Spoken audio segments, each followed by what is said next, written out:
Welcome to Strength for Today's Pastor, conversations with current senior pastors and leaders which will strengthen and help you in your pastoral ministry. And now, here's your host, Bill Holdridge of Poimen Ministries. Welcome to Strength for Today's Pastor. This is our passion to strengthen pastors and church leaders that their churches might be stronger and healthy. Today, we have Pastor James Chapman. James is an associate pastor, serving under and with Senior Pastor Sandy Adams of Calvary Chapel Stone Mountain in Lilburn, Georgia. This is a recording of a message James delivered at the Deep South Pastors and Leaders Conference last September 2025. The title of his message is Armor Bearers. Having served Pastor Sandy for over 40 years, James understands what it means to be supportive to the ministry of the senior or lead pastor. And in this message, James compares the ministry of the armor bearer in the Old Testament to his role as an assistant. This message is highly applicable to elders, to deacons, to board members, staff pastors, and other leaders in the church. I encourage you to spread it around. The text is 1 Samuel chapter 14, verses 6 through 14. So be ready because he jumps right in as he opens his teaching. Enjoy. Begin reading in verse 6. There it says, "Then Jonathan said to the young man who bore his armor, 'Come, let us go over to the garrison of these uncircumcised. It may be that the Lord will work for us. For nothing restrains the Lord from saving by many or by few.' And so his armor bearer said to him, 'Do all that is in your heart. Go then, here I am with you, according to your heart.' Then Jonathan said, 'Very well, let us cross over to these men, and we will show ourselves to them. And if they say to us, wait until we come to you, then we will stand still in our place and not go up to them. But if they say thus, come up to us, then we will go up, for the Lord has delivered them into our hand, and this will be a sign to us.' And so both of them showed themselves to the garrison of the Philistines. And the Philistines said, 'Look, the Hebrews are coming out of the holes where they have hidden.' Then the men of the garrison called to Jonathan and to his armor bearer and said, 'Come up to us, and we will show you something.' Jonathan said to his armor bearer, 'Come up after me, for the Lord has delivered them into the hand of Israel.' And Jonathan climbed up on his hands and his knees with his armor bearer after him, and they fell before Jonathan. And as he came after him, his armor bearer killed them. That first slaughter which Jonathan and his armor bearer made was about 20 men in about half an acre." You know, in the Bible, the armor bearer is an interesting character. There are 5 armor bearers mentioned in the Old Testament that seem to be of some note. The first we find in Judges chapter 9. His name was Abimelech, and he had an armor bearer. He was one of the 70 sons of Gideon. Gideon was quite productive. And you remember the story. Abimelech, he was a bad guy. He, through treachery, decided that he was going to become king of Israel. But while he was attacking the city of Thebez, a woman dropped a big rock on his head from the city wall and wounded him severely. And realizing that he was going to die, he ordered his armor bearer to kill him because in his pride, he didn't want it to be said that a woman killed him. Well, this wouldn't be the last leader that asked his armor bearer to kill him. It seemed to be part of the armor bearer's life. In 1 Samuel 14, we find that Jonathan has an armor bearer here. He's featured in this famous story that we just read. And we'll examine this armor bearer a little more later. In 1 Samuel 16:21, we discover that David was actually the armor bearer of King Saul for a short period of time. In 1 Samuel 31, King Saul has another armor bearer after David, and just like Abimelech, after Saul is wounded by the Philistines, he orders his armor bearer to kill him so that he doesn't fall into the hands of the Philistines. It seems to be an important job of the armor bearer is to make sure that you kill your master at some point. We'll get more to that later. How to take over a church in one easy step for assistant pastor. But this guy, he refuses to kill King Saul. Apparently, out of fear that he would be held accountable for the life of the king. So moments later, Saul, of course, falls on his sword, and his armor bearer follows suit and commits suicide in the same way. The last one we see is in 2 Samuel 23. We find Joab has an armor bearer. This armor bearer is mentioned by name as one of David's mighty men. He's a guy by the name of Naharai. I'm going to guess it. That's how you pronounce it. And I mention him by name because I figure if you're one of David's mighty men, you deserve to have your name butchered by somebody later in life. Now, from the history of the armor bearer, we learn 4 or 5 various responsibilities that they had in addition to killing their superiors off at some point. And I'm going to suggest to you this morning that the role of the armor bearer is one of the best illustrations of an assistant pastor that there is in the Bible. An assistant pastor, an elder, a church leader. And we're going to look at the 5 primary functions that we see from history and from the Bible of what these guys actually did. And here they are. Number 1, they carried the weapons for their superiors. See, this was the most obvious duty of the armor bearer, how he got his name. He carried the weapons and the armor of the guy his commander, the guy he worked for. Number 2, he provided support in the battle for his superior. In other words, armor bearers would often replace broken and lost equipment in the heat of battle. And often he would fight alongside his leader. Number 3, he acted as a bodyguard to his superior. The armor bearer was responsible for the commander's safety. This included watching his back, making sure that in the midst of combat, he didn't get attacked from his blind side. Somebody was there to look out for him. Number 4, he was a sort of a personal attendant to his superior. Armor bearers could be called personal attendants or a body man. He would attend to the leader's personal needs. Part of David's role as King Saul's armor bearer was to do what? It was to play music for him when he was freaking out and having his emotional and mental breakdowns.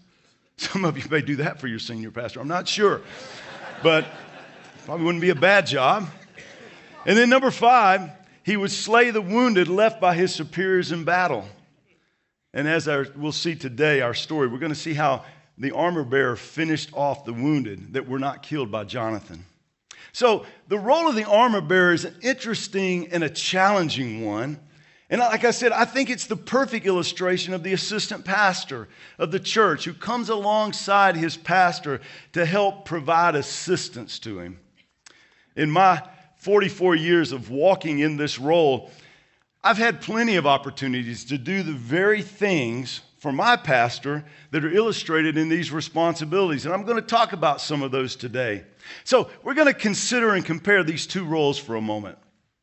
And so if you're an assistant pastor or an elder or just in a support role there in your church, helping your pastor, I'm going to give you some questions that I want you to ask yourself honestly this morning. And here they are. We're going to take them one at a time. First, do I carry the weapons and armor for my senior pastor? Now, in other words, let's put it another way. Am I carrying some of the weight of ministry so that my pastor doesn't have to carry it all? Are you sharing in the load and area of ministry where he's asked you to be responsible? Or are you doing your job haphazardly so that he has to come along behind you and make sure that you're doing your job? Trust me, if that's the case, you're not helping. You're making his job harder. We had a poster in the restroom of the place that I once worked when I was in high school and college. It was a simple poster. It had just a phrase on it. It said, "Half done work helps no one." And I have never forgotten that. I think of that often because this is true in ministry, guys.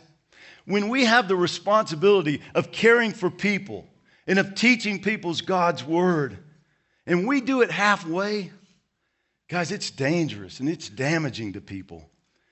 Listen, whatever weight of ministry that your pastor has given to you, you need to do it well. You need to help him carry that burden. Now, others of you may be making your pastor's job more difficult because you're assuming responsibilities in areas of ministry that he hasn't asked you to. and where he doesn't need you. In other words, rather than stay in the area where you're supposed to be, you're getting in the way of other people doing the jobs that the pastor has put them in charge of. In other words, to put it bluntly, you've got to learn to stay in your lane. We talk about that a lot around here, staying in your lane. You know, one of the things your pastor is counting on you to do is to care and manage people. And you don't want to become a hindrance to him by getting in the way and frustrating the work. And this was a lesson I had to learn, because oftentimes I would get involved in what other people were doing, other people were responsible for. See, years ago, it was just Sandy and I. That was all there was. And I was involved in every meeting. I was involved in every decision. And so I just got used to that. I wanted to be a part. Well, as the staff grew, Sandy no longer needed me in certain areas of ministry.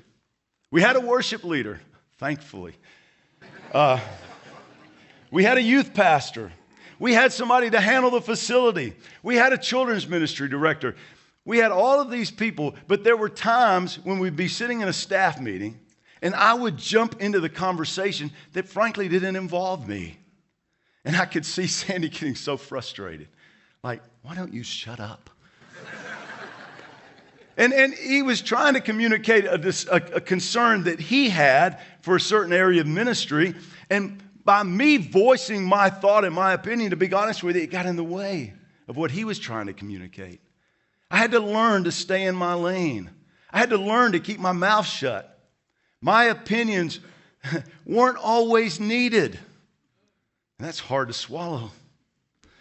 Guys, sometimes your pastor needs a voice in the room, and sometimes he doesn't need your voice in the room. And a big part of being an assistant pastor is learning when your voice is needed and when it's not. See, I had to learn to stay in my lane of ministry.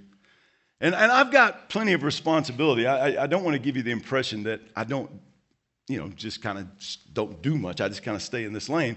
One day, Sandy walked into my office and he handed me a single sheet of paper. This was several years ago.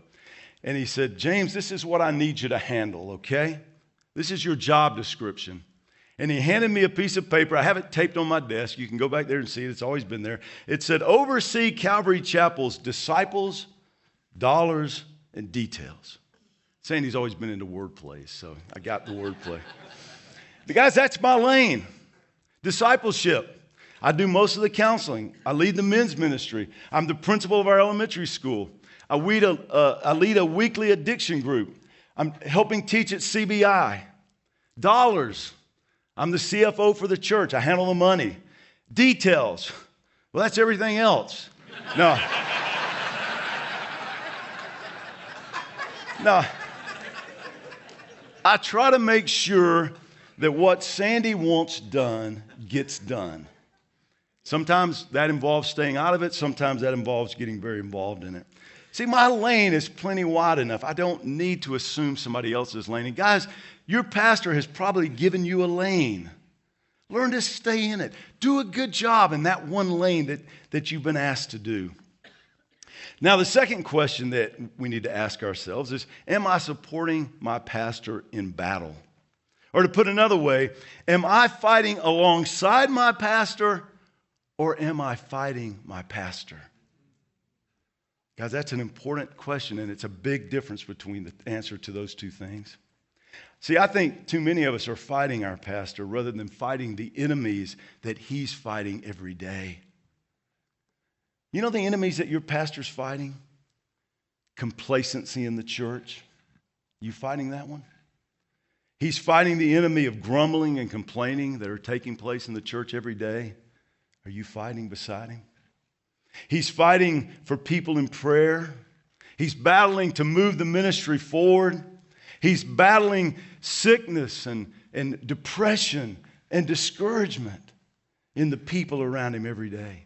And maybe sometimes in his own life or in the life of someone on his staff. See, are you fighting those battles alongside him? Or are you just another battle that he has to fight in order to get things done? Too often, I think assistant pastors and elders become just another hurdle that the pastor's got to overcome. He's got to fight through you to get you supporting the vision, his vision for ministry. He's got to battle with you to support his plans that God has given to him. Listen, church leaders, we need to stop battling our pastor, and we need to start fighting the fights that he's fighting. Come along beside him. You know, I think too many elders especially, but also sometimes assistant pastors and other church leaders, think that our job is to keep the pastor in line. Guys, your job is to hold the line against the enemies that are making his job so difficult. Your job is not to hold him back from leading the church in a new direction. Your job is to have his back when the attacks come, and they will come. He's out in front. He's leading, and if you're trying to follow Jesus, trust me, the attacks are going to come. Folks, listen, it's time we get in the battle. Some of us have been sitting on the sidelines, or we've been fighting the wrong enemy. Guys, we've got to start fighting the enemies that our pastor's fighting. And if you don't know what they are, ask him. I can promise you, he'll let you know. The third question we need to ask ourselves this morning is, like the armor bearer, are we acting as bodyguards for our pastor? Now, yes, there are times when I think of that in physical terms. Sometimes on Sunday morning when Pastor Sandy's teaching on a particularly controversial subject, I make sure that I'm kind of close by. We had this happen several weeks ago. He was teaching, and I don't remember. There's plenty of controversy in the Bible. I don't remember what the subject. But we had a guy walk in, and I don't know how the ushers didn't stop him. But we had a guy walk in. And I'm not knocking any of this, okay? He's tatted up. He's got on this leather jacket, this long leather. He's got a big old belt with a big old knife hanging on his side. He walks through the doors, walks all the way down the aisle, and sat on the front row, right in the middle of the sermon. Well, I'm sitting up there, and I slowly begin to make my way down, and I go through, and I'm sitting right there behind the glass because I'm thinking, what is going on here? And then in my mind, I'm chewing out some ushers, but we'll get to that later. But so sometimes your concern is physical. It turned out the guy was quite harmless. The knife scared me, though. But other times, though, you've got to stay close because there's plenty of argumentative brothers who will verbally attack your pastor. We've got to stay close. But more likely, my job as guarding his back is going to be protecting him from things like unfair criticism or rebellious attitudes that are developing within the church, making sure they don't gain momentum. See, your pastor needs you to have his back. He needs someone who's looking behind him. You know, God created us where we can't see behind us. I often wonder, God, why don't you just put eyes in the back of our head? You could have created us that way, you know. But we don't, because we need other people. We need somebody to tell us and to watch what's going on behind us. See, we need a loyal friend to guard our six. I think maybe the greatest fear of most senior pastors is not just that they'll get stabbed in the back. I think they've kind of, well, okay, that's going to happen. But that they get stabbed in the back and they never see it coming. See, part of our job is to help him see it coming, to know what's going on in the fellowship, to listen to what's going on, and to stomp out some of the bad things that can get him. You know, one of the saddest statements in the writing of Shakespeare appears when he's recounting the assassination of Julius Caesar. Caesar looks and he identifies among his conspirators his good friend Brutus. And that's when Shakespeare has him utter the infamous phrase, "Et tu, Brute?" That's pretty good, wasn't it? Et tu, I practiced that. It's my Latin, "Et tu, Brute." What it means is, even you, Brutus, even you. See, Julius Caesar, he knew that there were people that were out to get him. But what broke his heart was that among those people was the guy he trusted. See, we've got to make sure that those words never get uttered about us. We've got to have our pastors back. Pay attention to what's being said around the church. Stop the conspirators before they gain momentum in the church, because they're only going to damage your body. Let them know in no uncertain terms when they come to you that you are on your pastor's side. You're not in their corner. Many years ago, I made the mistake, and this was a long time ago, I made the mistake of thinking I could calm down some rebellious members of our church by giving them a hearing. So I went to them and I said, okay, they were some friends. I said, I'll pass by, I'll listen to you. Boy, was that a mistake. Because you know how that was interpreted by them, don't you? James is on our side. Which it wasn't true, but that's what they thought. Because why? Because I listened to them. I heard their concerns. I thought I could play peacemaker. Guys, that doesn't usually work. Guys, what you've got to do is make sure that they know, hey, I'm not on your side. I'm on my pastor's side. I've got his back. And this is going to stop right here.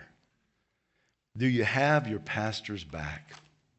The fourth question to ask is, am I willing to be a personal attendant to my pastor when he needs me?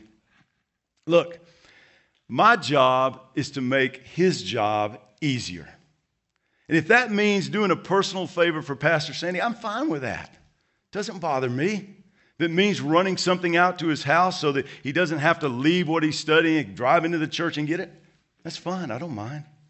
If it means going to his home office and rummaging through his desk drawers trying to find his passport and then driving it. Oh, it gets better. And then driving it to the Atlanta airport so that he can lead a team to Israel. Even if it means driving 95 miles an hour on 285 to get there so he doesn't miss his flight. And yes, that happened. And no, I didn't get a ticket. The Lord was with me. And he made his flight. Guys, don't ever forget, whatever your role in the church is, that especially if you're an assistant pastor, though, your job is to assist him. Don't gripe and complain when he asks you to do something that you feel, oh, that's beneath me. Guys, just nothing's beneath us. Or when he asks you to do something that wasn't on your to-do list that day. You know, Jesus said the person who's greatest in the kingdom, Gail Irwin taught us, will be the servant of all. And listen, you can't be the servant of all if you won't even be the servant to the person who hired you. Okay? That's a little bit of a problem. Yes, sometimes your job is going to be doing your pastor a personal favor. And I hope you'll learn to find joy in that. Now, the final question that we need to ask yourselves today is, do I understand how to slay the wounded enemies that are dying and not quite yet dead? And we're going to come back to this in a few minutes. I'm going to leave you because this needs a little context, okay? So let's go back to our passage in 1 Samuel chapter 14 for just a second. Let's go back to verse 6. Then Jonathan said to the young man who bore his armor, "Come, let us go over to the garrison of the uncircumcised. It may be that the Lord will work for us, for nothing restrains the Lord from saving by many or by few." And so his armor bearer said to him, "Do all that is in your heart. Go then, here I am with you according to your heart." Now, most of you are familiar with the story. King Saul has been hesitant to attack the Philistines because fear had gripped his life. He wasn't a man of faith. And yet his son Jonathan, on the other hand, he's a man of great faith. And boy, he is ready to step out. He's ready to give God a great victory. And I love his faithful declaration where he said, "It may be that the Lord will work for us, for nothing restrains the Lord from saving by many or by few." Now let's step back into our analogy just for a second in talking about supporting our pastors. Here's where you have to help your pastor take a step of faith. See, your pastor gets excited about things. God gives him vision of what can happen in your church, what your church can do. He's thinking big. He's ready to move out. And if your pastor came to you, how would you respond if he came to you with some big plans? See, I'm afraid too many of us respond like this. Have you really thought about that? Have you really thought about what could go wrong? Have you looked at this problem? Or have you looked at that problem? Are you sure you really want to do this? Now, guys, I'm familiar with those sentences because in too many occasions, I've said that exact thing to Pastor Sandy. Somehow I felt my responsibility was to point out all the Philistines that were just over the hill to him, as if he didn't know how many were there. You know, oh, that we would respond the way Jonathan's armor bearer responded that day. Do all that's in your heart. Go then, here I am with you according to your heart. Wow. Guys, I think your senior pastor might faint if you said those words to him. But notice the two statements, they're important. First, he says, do all that's in your heart. In other words, he says, go for it. That sounds like an amazing idea. Notice there's no hesitation in his voice, no lack of faith. See, this armor bearer, he trusted Jonathan, even with his life, because he knows that if this plan goes south, it's going to involve his life. But look at the second statement. He says, I am with you according to your heart. In other words, he's not just encouraging Jonathan to move forward. He's promising Jonathan that he will be right there beside him every step of the way. If one thing will encourage your pastor to move out in faith, it will be to know that somebody's going with him. The reason a lot of pastors just won't go where the Lord wants them to go is because too often they're going alone. Their staff's not even with them. Their elders aren't with them. Listen, if the only time that you're going to go with your pastor is when their plan is very smooth and predictable, you're not going to go very often. Because God doesn't do a lot of smooth and predictable. But see, we need to learn to be right there beside him, even when the congregation opposes what he wants to do. Even when there's resistance coming from the community. Even when your friends at church start questioning his direction and his decisions. This is when too many of us bail. Because like the armor bearer, we don't share the pastor's heart. We don't share his heart for the community. We don't share his faith. We don't share his vision. See, it's one thing to verbally support your pastor. You know, to sit in a staff meeting and go, oh yeah, that's a great idea. Yeah, go for it, Pastor Sandy. We'll be right here. You go for it. Well, it's another thing, though, to catch his vision, to catch his faith, and to say, yeah, that's great. Let's do it. See, your senior pastor may be a man of great faith, but are you a man of great faith, a woman of great faith? See, I think too often we'll follow if we're pretty certain that we're going to win. But if we're not, our faith begins to decrease, and we get nervous, and we get uncomfortable. And guys, if our problem is that we don't trust our pastor, that's an us problem that we've got to deal with. And look, if you've been with your pastor for a given period of time and you can't trust him, do him a favor. Go find a pastor you can trust and let him find men that trust him that will surround him. Guys, you've got to be people of faith. You know, it's interesting. We think Jonathan, when we read this story, we think Jonathan wasn't aware of what could go wrong. As if Jonathan hadn't thought about this. As if Jonathan hadn't thought, you know what? When we go up to these Philistines, there is a possibility that we become the dead guys. Jonathan knew that was a possibility, and he was concerned. He was concerned about his armor-bearer friend. Guys, I know for a fact one of Pastor Sandy's greatest concerns when he's making a decision is not just how it will affect his family, though he is concerned about that. But I know oftentimes his greatest concern is how his decision is going to affect the 20 other families that are employed by our church. That's a heavy, heavy concern. Listen, your senior pastor's carrying a lot of weight in the decisions he's making. He knows the decisions and the weight of those decisions much more than you do. Can you come along beside him and share his faith and trust him and move out with him? Look at verse 8. Then Jonathan said, "Very well, let us cross over to these men and show ourselves to them." The support of the armor bearer freed Jonathan up to move out. And when you support your pastor, it frees him to move out. It bolsters his faith, and he's ready to go. Look at verse 9. "And if they say to us thus, 'Wait until we come to you,' then we will stand still in our place and not go up to them.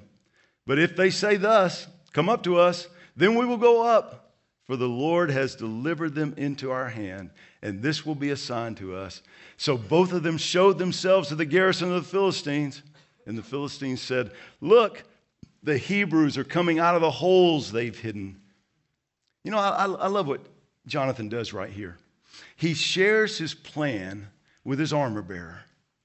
And just a word to senior pastors this morning. Do your staff and your elders, and maybe even your church leaders, the people that matter to you, a favor and share your vision with them. Share your plan. Talk it through with them. Get them on your side before you jump out and throw it out there to the congregation. You know, I think this is one of the things that I think Pastor Sandy has really done so well with our staff over the last few years is he'll come to us and say, "Guys," especially with the pastors, "Hey, this is what I'm thinking about doing." Or to the elders, "Hey guys, this is what I'm thinking about doing. What do you guys think?" And he shares that vision. He lets him know that he's got a plan. He talks through the plan with us. You know, this will really help get your guys on board with you. See, when he shares his plans with Jonathan, it served two purposes, or with his armor bearer, it served two purposes. First, it assured the armor bearer that the man he is following has a plan. How he's going to do this, that he's thought about it, he's planned it, he's prayed about it. See, Jonathan said, "Hey, if the Philistines respond one way, then we're going to retreat." In other words, if God closes a door here, we'll back off this. But if he doesn't, if God opens the door, then we're going to move forward, we're going to attack. And this served to bolster the armor bearer's faith. Okay, we got a plan here. We're trusting the Lord. We're giving God a chance to back us out of this. Second, it allowed the armor bearer to be a sounding board for Jonathan. In other words, if he had concerns that Jonathan was missing something, this gave him an opportunity to speak up. See, guys, assistant pastors, elders, you want your pastor to listen to your input?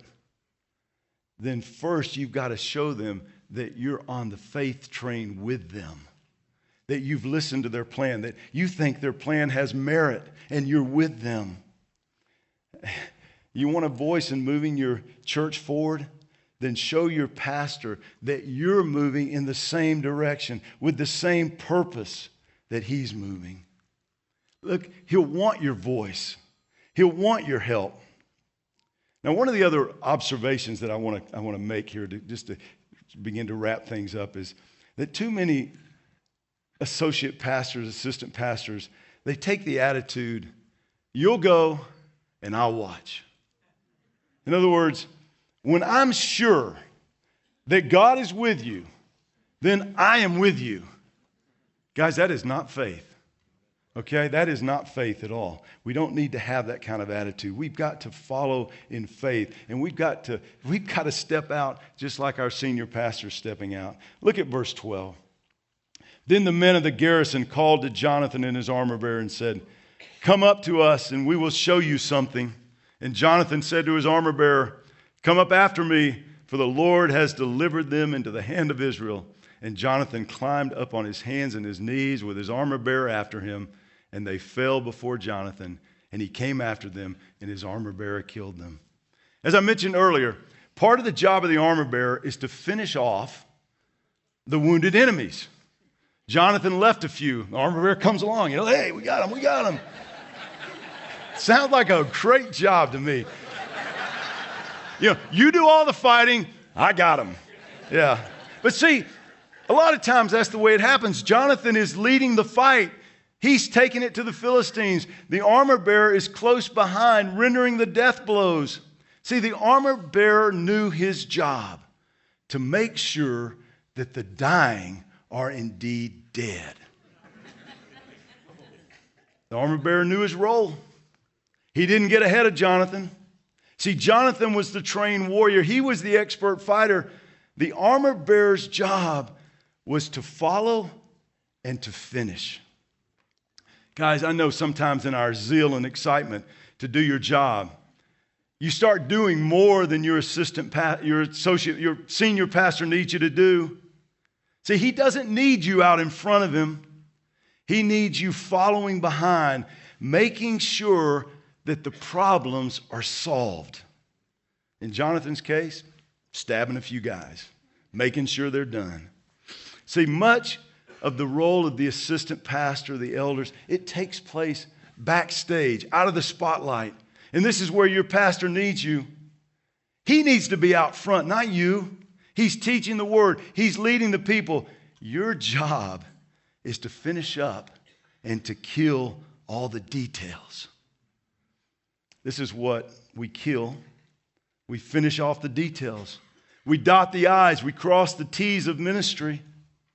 We finish things up. He gets us started, but then we come along and we finish it up. Part of my job on Sunday morning is to stay close to Pastor Sandy in case, we all the time have people coming up wanting something from him.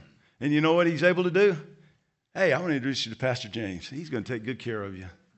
Or I'm going to introduce you to Pastor Andrew. Andrew knows exactly what you need. We stay close because he doesn't have time to give that particular person in that moment the attention they need and they deserve. Or the specific need. Sometimes it's benevolence. He doesn't want to get involved in telling people no in benevolence. He lets us do that. And so